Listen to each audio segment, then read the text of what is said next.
Nous accueillons les 3 collaborateurs responsables du segment Parole divine, une analyse des textes des 3 grandes religions monothéistes sous différents thèmes comme le sexe, l'hospitalité, la mort. Cette semaine, la science avec Sonia Sarah Lipsik, sociologue et directrice du Centre d'études juives contemporaines. Bonjour Sonia Sarah. Bonjour Marie-Louise. De Sébastien Daune, bibliste et doctorant à l'Université Laval. Bonjour Sébastien. Bonjour. Et de Michael Nafi, docteur en philosophie et chercheur en philosophie musulmane. Vous avez d'ailleurs aussi fait des études de sciences, Michael Nafi. Oui, j'ai un vous allez premier être doctorat très en utile cette semaine.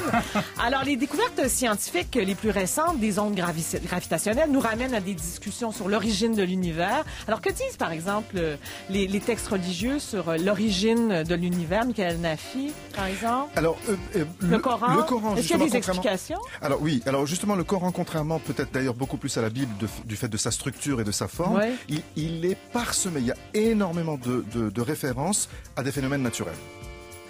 Mais qui sont pris, si vous voulez, comme étant une preuve de la puissance divine et de sa puissance créatrice. Ça s'intéresse à l'astrologie aussi dans les textes du Coran. Sébastien Daune, dans la Bible, on explique comment la création de l'univers. Écoutez, Est-ce que c'est vrai, là, Dieu, 6 jours, s'est reposé le 7e? Justement, sur ce texte-là, dans nos médias, souvent, on véhicule le créationnisme. Oui. On parle juste comme s'il y avait que cette interprétation-là des textes. Mais non, la plupart des lecteurs de la Genèse n'interprètent pas ça de cette façon-là, de façon littérale.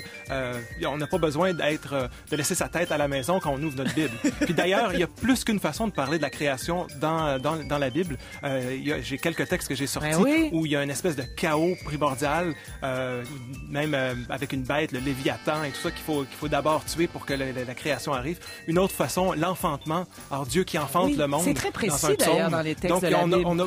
Ça serait faux de croire qu'il y a une façon de parler de la création puis qu'il faut la prendre de façon littérale.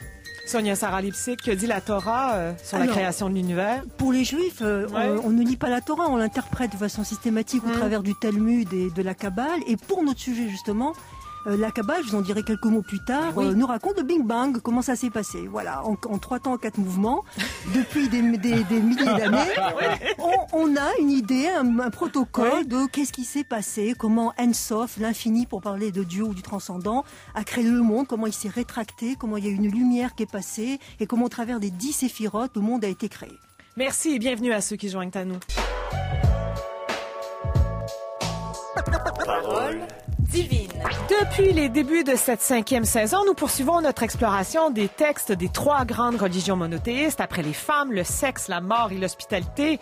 La science, cette semaine, en compagnie de Sonia Sarah Lipsik, sociologue et dramaturge, directrice d'Aleph. C'est le Centre d'études juives contemporaines de la communauté séfarade unifiée du Québec. Je sais que vous tenez à ce que je le dise au complet. Voilà, docteur en sociologie, auteur. Sébastien Daune, bibliste, doctorant à l'Université Laval, auteur de livres sur l'interprétation de la Bible.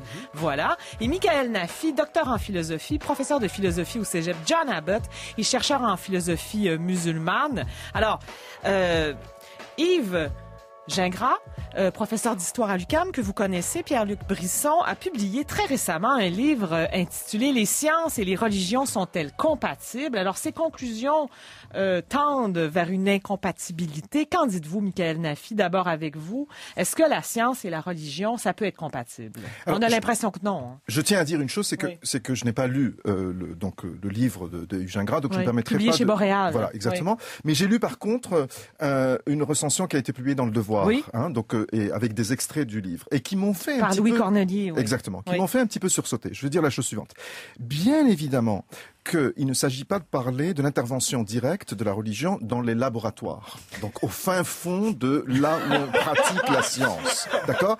Donc, vous avez une formation scientifique. J'ai une formation scientifique, j'ai un premier doctorat en sciences. Bon. Donc, c'est évident que la science n'a pas à intervenir dans la manière, dans les expériences doivent être faites, les théories doivent être faites. La religion n'a pas à intervenir. La religion, pardon. Oui. La religion n'a pas à intervenir. D'accord? En revanche, et c'est là que j'ai un petit peu quelques problèmes, c'est que la science ne vit pas en vase clos. La science fait partie de la société et il y a des domaines, d'interprétation du domaine scientifique avec le domaine politique, le domaine économique, le domaine religieux, le domaine artistique, tout ce que vous voulez. Et c'est là que je trouve que le livre procède d'une thèse un peu trop de cloisonnement, en fait. D'accord? Donc ça, c'est une première chose.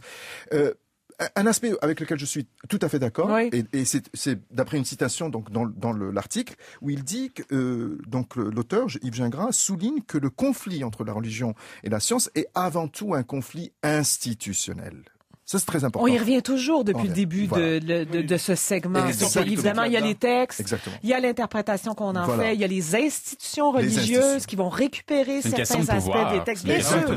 Donc, ce n'est pas... Alors, maintenant, si on réduit encore une fois, la religion à l'institution, ben oui, on arrive à la thèse qu'il préconise. Oui, en témoigne certains procès qu'on a pu faire à Galilée. On y reviendra, par exemple, au XVIe siècle. Exactement. Oui. Et puis, il y a un autre aspect qui m'a fait un peu sursauter parce qu'il y a une autre citation qui parle de cause. Alors, effectivement, la science ne peut pas intégrer Dieu, dans ces théories. Dieu n'est pas une chose, si vous voulez, qui est intégrable dans la manière dont la science conduit ses affaires.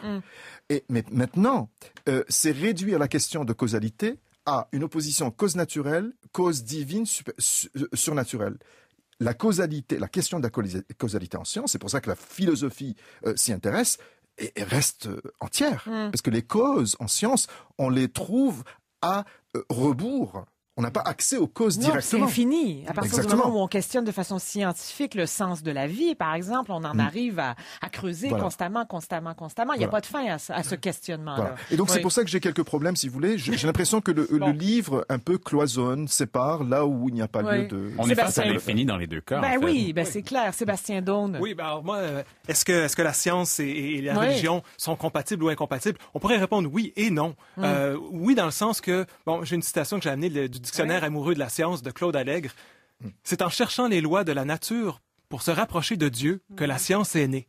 Donc, à quelque part, pour cet auteur-là, les deux vont ensemble, vu que la science est née de cette recherche, de comprendre cette nature qui est créée par Dieu dans le monde chrétien, selon le monde chrétien. Mais on pourrait répondre non aussi, comme Michael est en train de le dire, il y a des choses qui sont... on n'essaie pas de regarder une étoile avec un microscope. L'objet on réfléchit pas sur des choses avec les mêmes méthodes. Et ce qui cause problème, c'est quand la science essaye de faire de la religion, puis quand la religion essaye de faire de la science. Par exemple, le boson de Higgs. C'est une découverte scientifique d'il y a quelques années où on parlait de la particule de Dieu. Mais qu'est-ce que Dieu a à faire là-dedans? La particule de Dieu? Oui, exactement. On espèce de faire une mythologie, on essaye de faire de la publicité, puis de parler, puis d'amener un côté divin à quelque chose de très scientifique. Ça, c'est les médias. Non, mais c'est ça. Exactement. Non, je sais, exactement. Mais c'est ça que je trouve qu'il n'y a pas de sens, c'est quand on essaye de mettre les deux ensemble, ça marche pas. Même chose du côté religieux, si on essaie de faire l'intelligent design, où on essaie de passer le créationnisme sous le couvert de la science, ben, ça aussi, c'est problématique. Je pense que non, il faut laisser les deux mondes travailler de façon avec leur propre méthode de travail. Sonia Sarah-Lipsic, on a aussi l'impression que la religion a peur des découvertes de la science, les craint. Non, ça dépend. Alors, concernant le judaïsme, je suis tout à fait d'accord. Moi, je discerne trois postures, si vous voulez, entre compatibilité ou incompatibilité. Il y a d'abord ceux qui vont dire tout ce qui est découvert est déjà potentiellement ou déjà connu dans la Torah, le Talmud, la Kabbale, et où il n'y a rien de nouveau sous le soleil. La science ne va faire que révéler ce qu'il y a déjà dans la religion. Ça, c'est l'attitude apologétique. À l'inverse, vous avez l'attitude séparatiste de gens qui vont dire l'un n'a rien à voir avec l'autre. De toute façon, il s'agit de deux intentions différentes. La Torah n'est ni un livre d'histoire, ni un livre scientifique, ni d'archéologie, ni d'anthropologie, même si on peut faire tout ça avec la Bible et la Torah. C'est un livre d'enseignement spirituel qui s'accompagne dans le cas du judaïsme de certaines règles à respecter. Donc, c'est deux domaines différents et vous vous arrangez comme vous voulez. La troisième, qui est plus dialectique et plus pragmatique, c'est celle qui va dire, écoutez, il y a des intuitions fulgurantes dans le Talmud. J'en donnerai quelques exemples sur, je sais pas, par exemple. Allez-y. Il y avait déjà dans le Talmud et dans la Kabbale le fait que la terre ne soit pas plate, contrairement à ce qu'on pensait pendant l'Antiquité, mais qu'elle était ronde et qu'elle tournait autour du soleil. Voilà, et ça des siècles avant Galilée. Mais Galilée, à qui on va faire un procès pour l'affirmation, cette affirmation exacte. Pas nous. Mais oui. Bon. L'institution religieuse de cette époque. Moi, j'aimerais citer Maïmonide, qui est un philosophe et un scientifique juif extrêmement important. Il était médecin, il est passé par Montpellier, l'Espagne, le Maroc. Il a fini en Égypte comme médecin C'est quoi à l'époque? C'était pas le roi, c'est pas le vizir, c'est quelque chose du genre, quoi, celui qui dirigeait l'Égypte au XIIe siècle. Eh bien, le sultan, voilà. Oui. Et ce qu'il dit dans son Guide des égarés, qui est quand même un ouvrage fondamental en philosophie en général. C'est utile, Pierre-Luc Brisson, quand on parle. Voilà, exactement. L'application Pierre-Luc Brisson. Il est sur Facebook. Elle est en développement, sur Facebook. Ce qu'il dit, c'est qu'il faut pas exiger des rabbins, tout sages soient-ils, de pas être ils ne sont pas des savants. Nous n'avons pas la science n'est pas une révélation divine. Oui, ils n'ont pas réponse à tout. Voilà. Et chacun fait avec ce qu'il connaît en son temps. Moi, j'aime bien cette philosophie relative. Allons-y concrètement. Bon. Alors, où se situe la Terre? Ici. Oui, non, mais... En dessous Alors, ça se situe où, la Terre, selon les textes de l'islam? La Terre, comme je l'ai dit, une explication comme de je ça. vous l'ai dit en introduction, il y a énormément. Alors, je pouvais vraiment... Parce qu'il y a tout un intérêt pour l'astrologie. Pour l'astronomie. L'astronomie. Excusez-moi, c'est un lapsus terrible. L'astrologie, mais moi, ça fait longtemps que je voulais vous demander votre signe. Vous êtes quoi? Sagittaire. Ascendant Vierge. Ça s'explique. Et donc, l'astronomie, voilà. Et donc, comme je le soulignais en introduction, c'était qu'il y a énormément, je pourrais vraiment pas les citer toutes, comment dirais-je, de références par rapport aux astres, aux tremblements de terre, comportement des animaux, de création de l'homme, et qui va très loin. Certains y voient même des indices comme vient de dire Sonia, des espèces une pensée qui parle d'embryologie et des choses qui n'ont été découvertes que plus tard. Et alors, justement, à ce propos, je voulais dire une chose. Il y a un phénomène récent, parce qu'il ne fait pas partie vraiment de la tradition, qui est un courant très scientiste dans le monde musulman. Le représentant de ce courant dans le monde francophone, c'est Maurice Bucaille, qui est un chrétien qui s'est converti à l'islam, qui a écrit un livre qui s'appelle La Bible, le Coran et la science. D'accord?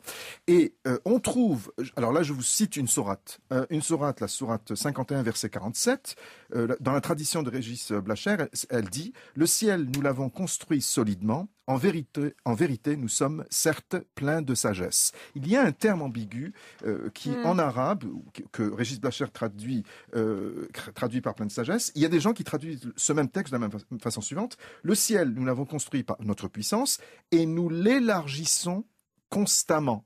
Aha! Théorie du Big Bang, théorie du Big Bang, de l'expansion de l'univers. Infinie de l'univers. Alors, évidemment, on peut faire toutes sortes de choses avec des termes, si vous voulez, qui sont des références. Alors, je ne vais pas en rire non plus, parce que pour certaines personnes, que pour certaines personnes, moi, j'ai pas de problème à ce que certains ils voient une espèce d'intuition première à partir de laquelle ils construisent une théorie. J'ai pas de problème avec ça. Mais là où j'ai un problème, c'est quand, par exemple, on pense que c'est la seule façon de lire ces textes. Et par ailleurs, j'ai regardez, par exemple, l'exégèse à l'époque prémoderne de ce texte-là, elle ne parle absolument pas, elle ne traduit pas ce terme inna la muwassi'un, qui est une idée d'élargissement. Elle ne traduit absolument pas dans ce sens. Elle parle de largesse d'un point de vue donner des biens, ou elle parle des choses de ce genre. Plus matérialiste. Voilà. Alors moi, j'aime bien regarder la tradition et de se dire qu'en fait, ce courant scientiste qui aime bien trouver des concordances entre les découvertes modernes et le Coran, il est en fait un phénomène nouveau. Mais vous soulevez la question du langage, dans le fond. C'est que ce langage-là, ces écrits-là, et c'est toujours sujet à interprétation. En fait, la science et la langue et la religion et la langue, c'est deux domaines qui évoluent constamment. Ben oui, certainement. Sébastien Dône, qu'en est-il de la création, de la situation de la Terre? Il paraît qu'il y a toutes sortes d'affaires avec des personnages en suspension dans les textes bibliques. Est-ce que c'est vrai? Personnages en suspension, non. Il y a le soleil. Qui soutiennent... Oui. En fait, une chose qu'il faut dire d'emblée, c'est que les auteurs bibliques... Ça fait gothique un peu, oui. Les auteurs bibliques n'ont pas de science infuse, ils n'ont pas de révélation directe de Dieu qui leur dit comment, 20 siècles plus tard, on va comprendre la nature qui nous entoure. Ils parlent à partir du langage qui leur est propre et de la compréhension du monde qu'ils ont à cette époque-là, qui est très différente de la nôtre. Ben oui. Et je pense qu'il ne faut pas essayer de prendre ces textes il y a 2000 ans et plus pour essayer de comprendre notre monde de point de vue scientifique. C'est pas des ouvrages scientifiques. Mais bon, ils parlent de leur façon de voir. Alors, quand ils parlent de l'être humain, par exemple, un être humain, ils vont dire que Adam est créé par le souffle de Dieu et la terre. Alors, est-ce que c'est la même chose pour Ève?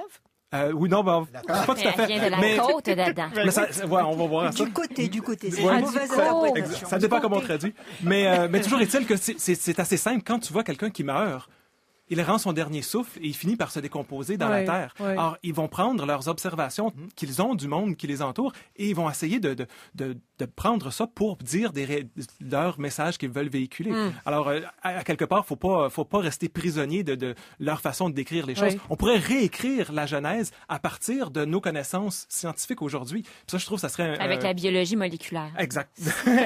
avec tout ce qu'on veut, avec notre conception du cosmos, on pourrait partir avec le Big Bang, etc. Mais ce qui est important dans ces textes-là, c'est pas le détail, c'est de voir quel est le lien entre l'être humain et celui qui l'a créé. Quel est le lien entre l'être humain et la terre qui l'entoure. Et à quelque part, dans le livre de la Genèse, il y a tout ce côté de la responsabilité qu'on a par rapport à la création qui est très important à redécouvrir aujourd'hui. Cette terre-là, on peut pas juste l'exploiter infiniment, on en est responsable. Qu'en est-il de ces fameux personnages là, qui soutiennent en fait, c'est on comprenait la Terre était plate à l'époque, puis il y avait des montagnes aux quatre coins du monde. Il y avait une voûte céleste qui était soutenue par justement aux quatre coins par les montagnes et à travers cette voûte-là, il y avait les eaux au-dessus du ciel, il y avait des luminaires, il y avait toutes sortes de choses. C'est qu'on avait une conception du monde, même en dessous du monde, c'était le monde des morts. Alors donc il fallait le soutenir, etc. Mais je pense que c'est pas si intéressant que ça de voir exactement comment eux ils le voyaient. Ça a changé. Moi je trouve ça intéressant. Mais c'est symbolique. Mais ce qui est intéressant, c'est de voir comment ça change. On a parlé depuis tout à l'heure à quelques reprises de Galilée au 17e siècle.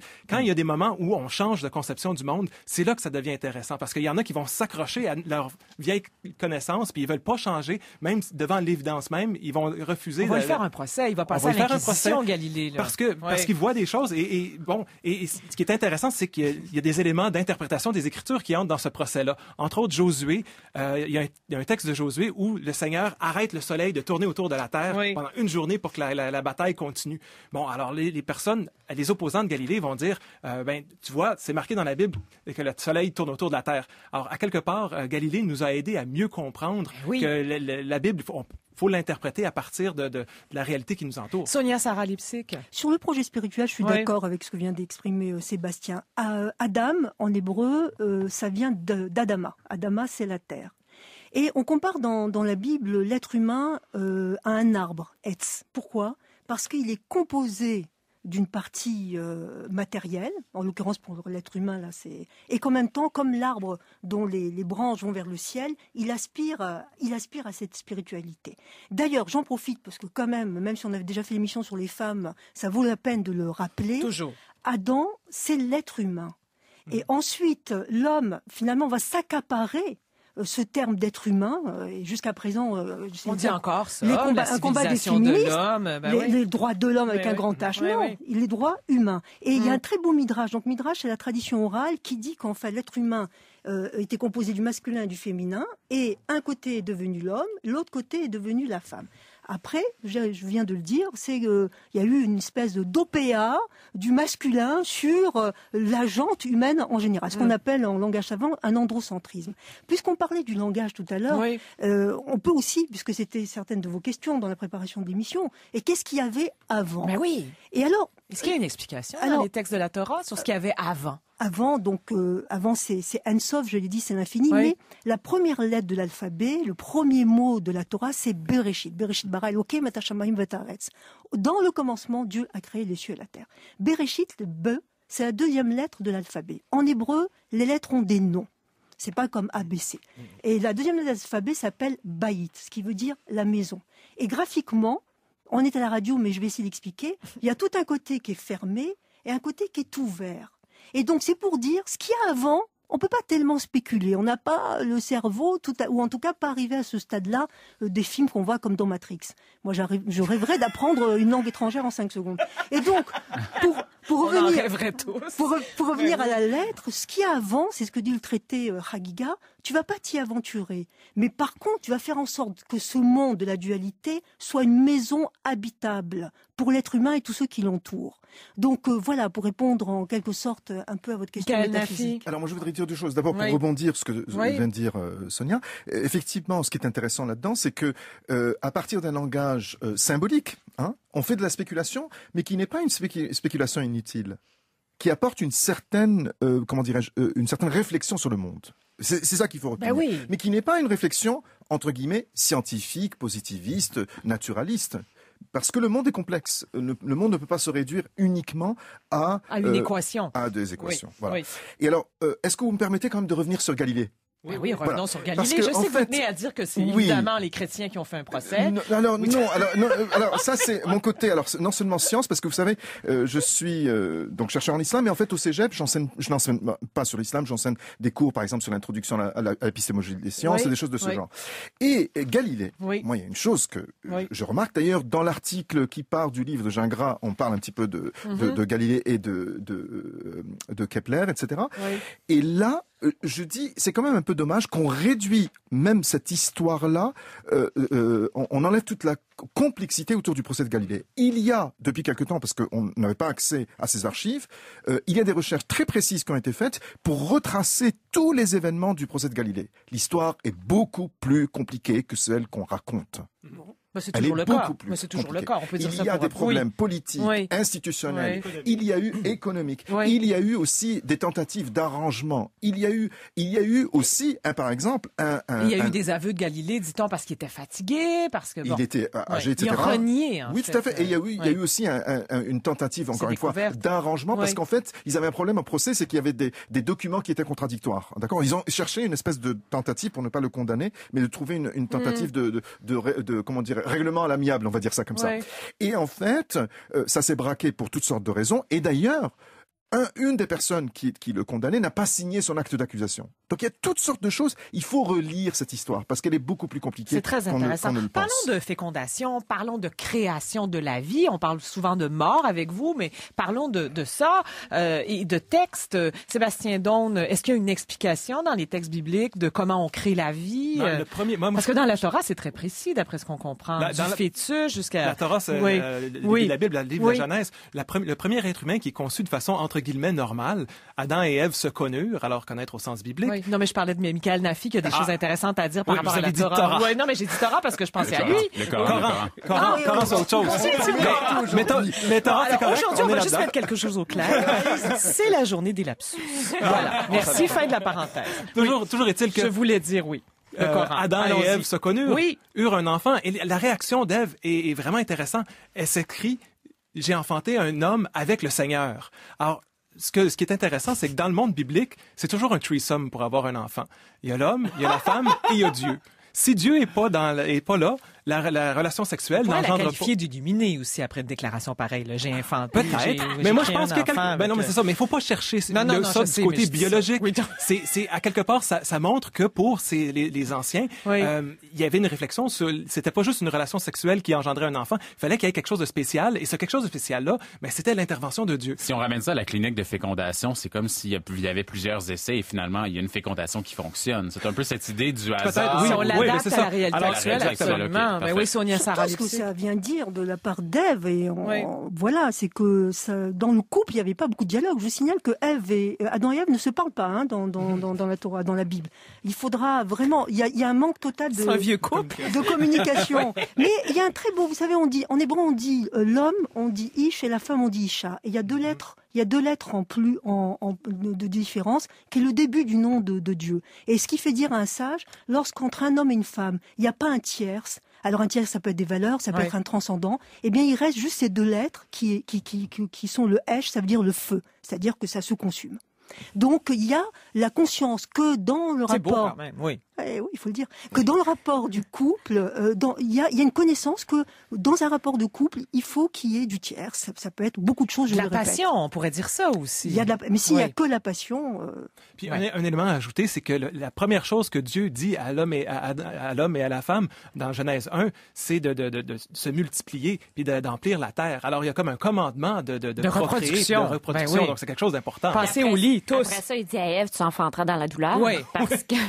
Merci, Noémie. Merci de le rappeler quand même. Est-ce que c'est dans le texte biblique, ça? Tu enfanteras dans la douleur. C'est dans la Genèse. C'est des conséquences. Et rappelons que la conjointe de l'un des fils d'Adam et Ève, celui qui tue son frère, donc le restant, sa compagne et nous dit la Genèse, sa compagne, il va la chercher chez une tribu du désert. Alors si Adam et Ève sont les premiers hommes, qui sont ces tribus du désert chez qui on va pêcher la... Non, ça tient pas la route. Mais moi Moi, ce que je trouve formidable dans toute cette discussion-là, et là, je vais me faire l'avocat du diable en tant que... Là, c'est mon côté historien qui parle. Oui. C'est qu'on arrive ici en 2016 avec 2000 ans d'exégèse des textes et 2000 ans de tradition théologique, de réflexion sur la Bible ou le Coran ou la Torah, oui. etc., en disant, oui, bon, il y a eu cette intuition-ci dans tel texte, etc. Bon, faut comprendre que ces textes-là ont été écrits dans des contextes où il y avait déjà à l'époque des philosophes qui avaient réfléchi sur le monde naturel. Ça, c'est vrai.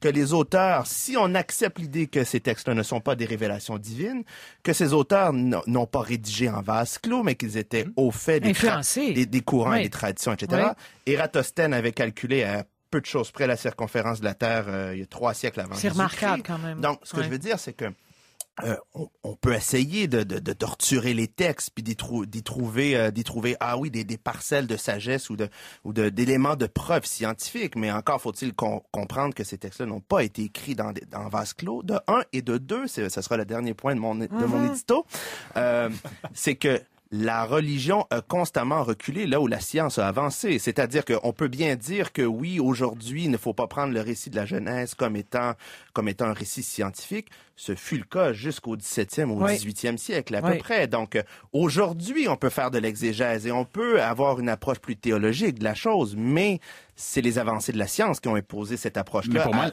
à partir du moment où on voit que ça tient plus la route. Bon, prenons l'avis contraire. Allez-y. Pourquoi vous n'êtes pas d'accord? Alors, d'abord, c'est clair si on prend par exemple l'Arche de Noé, qu'on peut retrouver des récits parallèles. En Mésopotamie, absolument. Gilgamesh, c'est évident. Et je l'ai dit d'emblée, la Torah n'a pas vocation à être un texte d'anthropologie. C'est évident qu'il y a des influences. L'important, c'est qu'est-ce qu'on fait avec ça.